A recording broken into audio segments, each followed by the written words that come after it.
sealed so that they could certify that that was the photo of the house. But you can see, we think that's his wife or a woman in white standing there next to the front door, and you can see the clapboards now of the house. And you can see the cabbage palms, and it looks like a little bit of water in the back, although it's hard to tell if that's actually built that close to the water. And there actually were two structures. There's the little addition that they put on the house by the seal, and that's there too. And it looks like a little decorative garden or rocks or something. So there's a building there? Yeah, that's a building there. And then there's a decorative garden feature. I'm not quite sure what it is, whether it's rocks Here? arranged that. Yeah, that's something. So you'd give us a lot more detail on what's in that photograph. And this again was on the north end of the golf course, of the intercoastal. And so, you know, it looks like quite a nice house for the era when there was no supplies around, no lumber yards, and he was a fairly affluent man and succeeded in building this house. When Harry Stites came down to our area, he came with these three male friends, William Herzl, Benjamin Himes, and Orville Fulton, and they each took out homesteads along the lake. It turned out that Orville Fulton actually squatted or built his shanty adjacent to the Jameses on the Jameses' land. It appears that originally there might have been some misunderstanding about whose land it was, but Orville Fulton actually stayed on this land one night, slept in the open air with a blanket and an axe, cut down a couple trees, and hightailed it to Gainesville the following week and put in his homestead application. He found the James's application already on file, but there was a clerical error, and so the grant hadn't been issued to the Jameses because the land, according to the range number that was given, was actually out in the middle of the Atlantic Ocean, and the officials in the land office were puzzled about what land was being claimed. But Fulton knew this whole story, and he filed his application anyway, and the dispute resulted in a hearing in circuit court, all of which, including the oral testimony of the Jameses, is in the public record in the homestead file. And the other thing that was fascinating to me, here you have an African-American couple, this affluent, white doctor and his childhood friends coming down for an adventure in South Florida. All of the neighbors who were here sided with the Jameses to the last man and testified in their behalf. And the Jameses won the case and were granted title to the land. Fulton went back to Pennsylvania and never heard from again. So it's interesting that race wasn't really an issue that divided these people. You have to think this is 1885 when the Florida Constitution was being rewritten to outlaw interracial marriage, and the Klan was intimidating black voters and driving out black officers. So all this was going on. But here in South Florida on the frontier, there was really a different climate for a good number of years. The train opened up the area to settlement. Of the construction. Flagler built the railroad down from Jacksonville to St. Augustine. It really opened the area up to agriculture because now they could get the tomatoes and the oranges to the large cities in the Northeast before they rotted. Previous attempts by the boat had been very mixed. And so then there was a big influx in the population. That time forward, West Palm Beach was established around that time. 1894 when the railroad came. So the delivery of the mail moved from the boat to the train. This was on a little map from Fandy's application to move the post office west. Here you can see the railroad, and as it's platted, this is their homestead was here, the second homestead that we saw before, and there was actually a courier route established with a number. For a long time I was puzzled what 223044 was.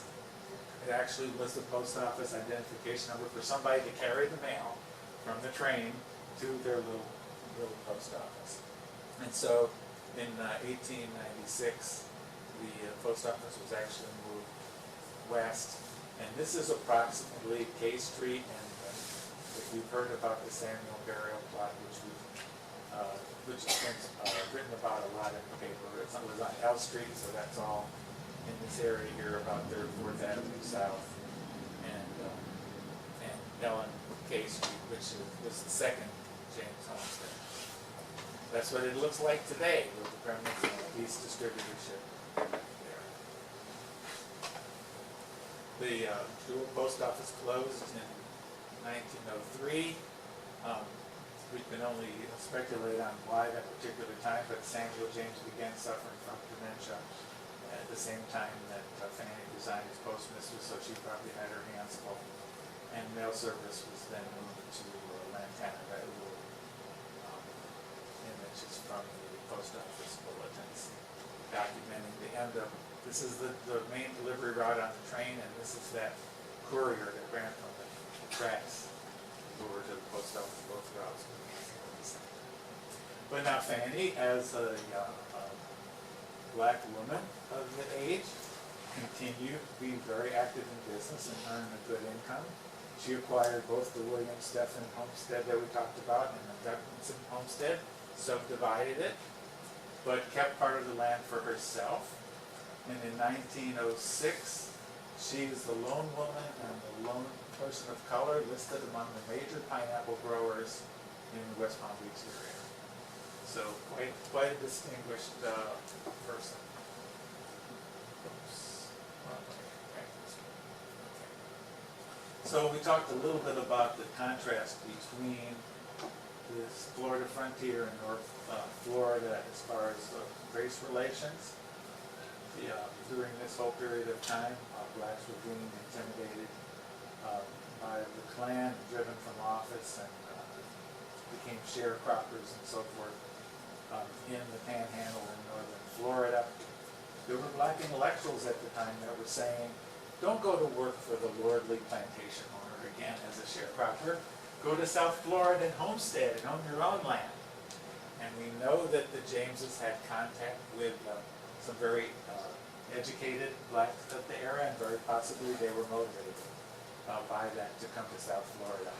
I found this quote interesting. This was taken from the Tropical Sun, totally out of context. We don't know what spurred this comment, but at the head of the gossip column, the statement was made, we believe in equal rights to all, special privileges to none. No doubt there was some incident that was going on in the community that this was addressing. We can speculate on what that might have been in 1891. Samuel died in 1909. And it says here that he was in an advanced state of senility and had suffered for quite a period of time. So that appears to be the 6 years between 1903 and 1909. Here is Janet's rendition of Fanny sitting by Samuel's grave and mourning for him in 1909. As you see, there's no city of Lake Worth at the time. They're out in the middle of the woods with the trees and the Spanish moss, and she's has her horse and buggy there. This is what that site looks like today on South L Street.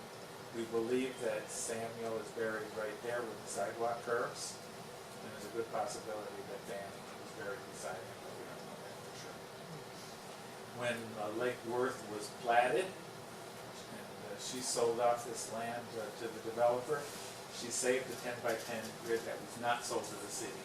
That's on the original plat, so we know with great detail where the burial site is. The developer was the Palm Beach Farms Company. Between 1910 and 1912, they came in and bought up the land from all the surrounding homesteaders, many of whom, as we said, didn't really live here. They planted their oranges and pineapples and were out of here in the summer. But Fanny sold what she owned at that time after the subdivision, 156 acres for approximately $1,100. Again, this is from the Palm Beach County real estate transaction files. But she did retain other acreage both north and south of town, including the pineapple farm that we saw before. This map is really interesting. It's kind of a schematic of Lake Worth, West Palm Beach, Lake Clark, Lake Osborne. This was actually before the town existed, just a schematic of what the development plan was. This was from a brochure, sales brochure. When the developer came in, they brought in a surveying team, and we know that they camped out at the James's home, so we believe that this is the only surviving picture of the James's second home. You can see how small it was. It was like 14 by 28 or something. The post office was in the kitchen, and they lived very, very humbly, even though they had quite a bit of money for the time. The town of Lake Worth just sprung out of the woods. A year later, this is what it looked like. They're laying a sewer pipe. This was the Lake Worth Bank. The columns and the stores and the streets were being laid and so forth. All this happened very quickly, still during Fanny's lifetime. Within a year or so, by the end of 1912, there were 308 residents in the city, 125 houses, and those who live in Lake Worth will get a laugh out of the fact that there were 876 chickens that were actually enumerated in December of 1912. A sad chapter in our local history needs to be told. It was the segregation era. This is a picture of part of our original city charter, handwritten city charter, which established de jure segregation. And it set apart white residential districts and Negro residential districts, that the whites couldn't live in the Negro districts and Negroes couldn't live in the white districts within the city limits. And there was actually a very stiff fine that was levied for living in the wrong area.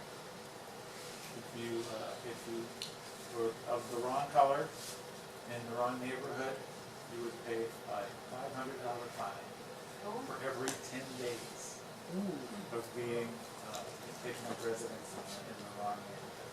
And unfortunately, this was part of our original charter. The interesting thing is that Lake Worth, as well as Lantana at that time, promoted themselves as white only. And the way they did that is they simply didn't designate any Negro residential districts. So then there was no legal place for people of color to live. And so when Fanny sold her land in 1910, she had to move out of town. At that time, this was 12th Avenue South here, that was the city limits. And so she bought this land from the Edmondsons, and it had been subdivided, but she took up residence on an acre and a quarter there, just south of the city limits, so she wasn't in violation of the segregation ordinances. You can see what's now Dixie Highway was called the County Road. It was a gravel road at the time. There's the railroad. And the Osborne community starts right here, so this is now Wingfield Street, for those of you who are familiar with that. So this was pretty close. And so she lived here for approximately 5 years, her last 5 years, until she died. So this is the third home site. That's what that looks like today. Another place where we should be this boat. They had no children. They had no children. Again, some pictures of early Lake Worth. We were able to magnify the signs over the waiting room, and there you can see vestiges of the segregation of the trains or separate waiting rooms for white and color. Fanny very well may have ridden the train here. She certainly had relatives from up north who came down and visited, probably used the train during this period, and that colored waiting room on the left. Pictures of the first Lake Worth school in 1913. Again, the town was growing fast. The clubhouse was a social center located where the current city hall is, construction. This was the first city hall, jail, library, police station, and fire station. In this building that's on the same site where the current city hall is. Fanny was killed, ironically enough, in a horse and buggy, age 74, going to West Palm Beach. She had a lawyer in West Palm Beach to help her with a real estate transaction, so she might have been going to visit her attorney. Somehow, the story is that she met a friend with a lumber truck going the other way on the road to West Palm. She stopped to talk to him. Meanwhile, there was an automobile southbound on the Rock Road, and somehow she managed to be hit by that car. In 1915, maybe the car spooked the horse, and she darted across the road to try to calm the horse. It's only speculation. We don't really know. But her obituary speaks to how prominent the Jameses were in the community. It says they took up homestead on the present site of Lake Worth and were instrumental in building up the section of the country. Mrs. James was well beloved by all who knew her and enjoyed a wide acquaintanceship among the residents of the county. Quite a testament to a black woman of that era. So Fanny's estate included her 41-acre pineapple farm and what is now College Park and Farmette, 41 chickens and a rooster. Thanks to the contested will, we have a lot in the probate file, we have a lot of details on that. She also did business with the bankers. She loaned money to the Bank of Lake Worth. She loaned money to the Palm Beach Fair Association, all the prominent people that organized the first fair in Palm Beach County, borrowed $2,000 from Fanny James. So she put her money to work at 8% interest, and these mortgages and notes were found in part of her estate. Her home had upholstered furniture and carpet. She even had a Victrola. So she was fairly well off for that period. Just digging a little bit deeper into their legacy, here's a note from the 1926 Palm Beach Post about someone was complaining that Negroes were living in a section of the city recently annexed into Lake Worth, and action needed to be taken to enforce the ordinance that allows no person of that race within the corporate limits of the city. Interestingly enough, there's no record of this in the Lake Worth Herald. There's no record of this in the minutes of the city commission. It's been scoured, but this would show up in the Palm Beach Post. And this particular note was in the Palm Beach County Historical Society's file. In 1926, however, the Osborne area was smaller than it later became. Was annexed into the city. Previously, there had been people, Negroes or people of color living in this area, but it was neither part of Lantana nor Lake Worth. Lantana annexed the land up to the current city limit, which is approximately 18 south, and Lake Worth was fearful that they'd be outdone by Lantana, so they proceeded to annex all the land down to the Lantana city line at that time from the water all the way to Military Trail. Then subsequently, the Florida legislature rescinded the annexation and withdrew it, but that is how the colored edition of the Negro neighborhood first came to be as part of the city in 1926. The Negro area was expanded in the 40s. The triangle that we're familiar with, this is Winfield Street. The municipal gym is in here. The Osborne Center is down here. This has no through streets. As you know, the city dump is there, and there's a wall that still exists in the segregation era. There's a wall entirely covering the southern boundary of the area. There's no way into Lantana. The only access is across the railroad tracks here and at Winfield Street. So this was living little ghetto that was enclosed by walls. During the segregation era, there were separate black and white neighborhoods, separate schools. Interestingly, Barton was the white-only school, and the Osborne School was a 3-room schoolhouse that still exists. That's on the National Register in Douglas, in the Osborne area. There are people still alive who remember separate drinking fountains downtown. There was a colored balcony in the Lake Avenue Theater that's currently the cultural. Colored what?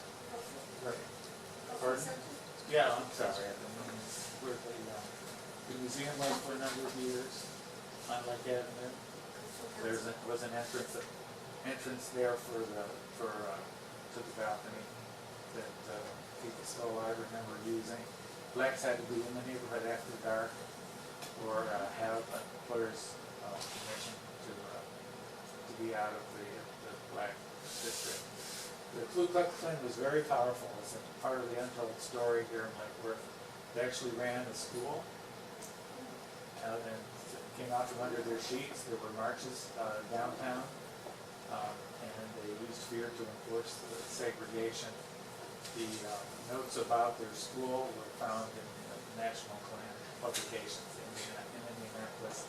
There was a newspaper called the Fiery Cross that bragged about this school. Interestingly enough, their justification for the school was that public education was being ruined by the Catholics. So it just shows you what the spirit of the time was. And the Klan was quite strong throughout the country in the 1920s. There was the March on Washington and so forth. But that's not the end of the story. We know that the integration era of the civil rights movement was effective. And here's the headline: the first two students that went to Lake Worth High, who actually went in the back door for the first year and tried not to create any trouble. They did eventually desegregate the school over an 8-year period, and the colored school was finally closed as recently as 1960. Housing was desegregated during that same era. Here are pictures of the still existing segregation era wall. You can see the barbed wire stanchions are still there, but it's been turned into a mural of unity. And if you've been driven down Winfield, this was a community project to paint symbols of peace and brotherhood to represent the remaking of our attitudes about race.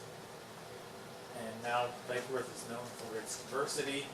People of all races live here, work and play in Lake Worth. Very diverse population, not only African Americans, but also Haitians, Caribbean, Guatemalans, people from all over the world. We even have a Martin Luther King Memorial right downtown to recast our city as honoring the legacy of Fannie and Samuel James. And we can honor their legacy by continuing to work for social justice. So, everybody who contributed to the research here. The Lake Worth Herald was wonderful. Mark Easton opened their files. He has photographs going back to 1912 and all the newspapers and so forth. That was really very useful. History here opened the museum archives to us before the museum had been reopened. And our committee got to go in there and find a lot of old information that was interesting. The plat maps and so forth, the public record at the county, as well as the real estate transaction records. And the Lake Worth city clerk was also very helpful. I spent a lot of hours with cloth gloves on, going through the old minutes from the Lake Worth Commission. That's a whole other story there. A lot of fascinating stories there. Those of you, there are a lot of books out there. Those of you who are interested in history, there is a book by Beverly Mustaine that has a picture book of Lake Worth history. Except that I think the library still has copies that are available for purchase. Right? There's Vicki William, and yes, they have boxes and boxes of them, I'm sure. It again covers the incorporation era since the city was founded, as opposed to the Jewell period that was before. Wes Blackman, who's also sitting back there incognito, has a wonderful blog, a collection of postcards, historic postcards, and a lot of other good memorabilia. Jonathan Coots wrote a book, Jewell,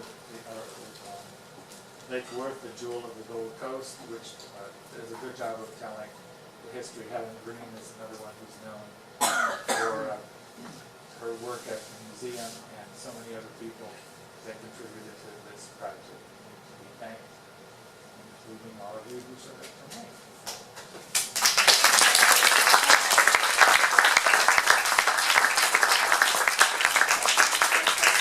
I'd like to take questions. One thought I'd like to throw out, many of us are immigrants from other areas. We don't know a lot about the history here. And it would be wonderful to have a series of some kind of ongoing presentations on history by other people who have studied aspects of Lake Worth history. So it would be nice to have some kind of a historical meetup, an informal Lake Worth society. So we have a couple of real historians here tonight. We just played them on TV. Well, you're both very active in Boynton Beach Historical Society, and so it would be great to have some kind of ongoing. Just coincidentally, I have a sign-up sheet here. Anybody that might want to put their name down to be included on the contact list for any future events. So we can pass that around. It can be held here at the Lake Worth Library, or across the street in the annex. That'd be great, Vicki. I'm sure we'll take advantage of that as we figure out what our next step is in organizing ourselves a little bit. So yes, I'd be glad to take questions. Please. Two comments. When Betty Waldron, a friend of mine who has since died, a black woman, bought her house here in Lake Worth, her mother wouldn't even come to visit her. Out of fear? Out of fear. She could not believe that Betty actually was buying a house, was allowed to buy a house in Lake Worth. And Betty would be about 60 now, 65. Yeah. It's hard to imagine how the attitudes that existed at that time. I'll close my eyes. The other comment I was going to make was that we are such a wonderfully diverse community. I just love Lake Worth. And perhaps at some point we can include the fact that we're also committed to gender equity in Lake Worth. It might be something. And Fanny James, again, is a great exemplar of that, right?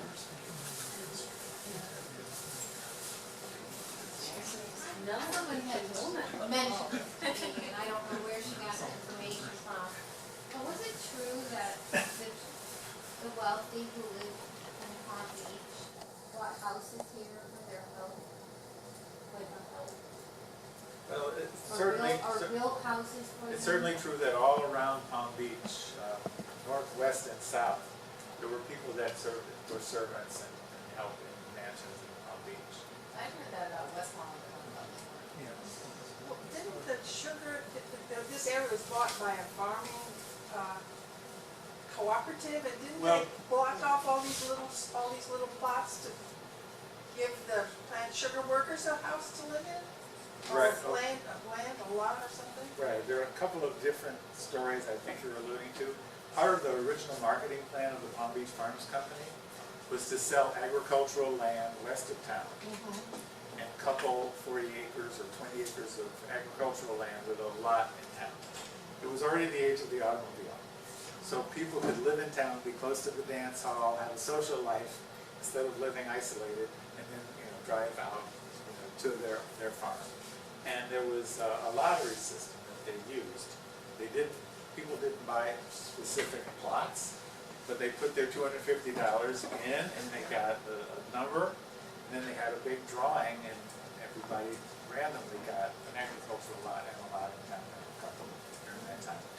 Now, the other thing I think you might have been alluding to, when the Osborne area was first established as a black residential area, it was called the Quarters, because it was owned by the agricultural outfits, and they used the housing for their health.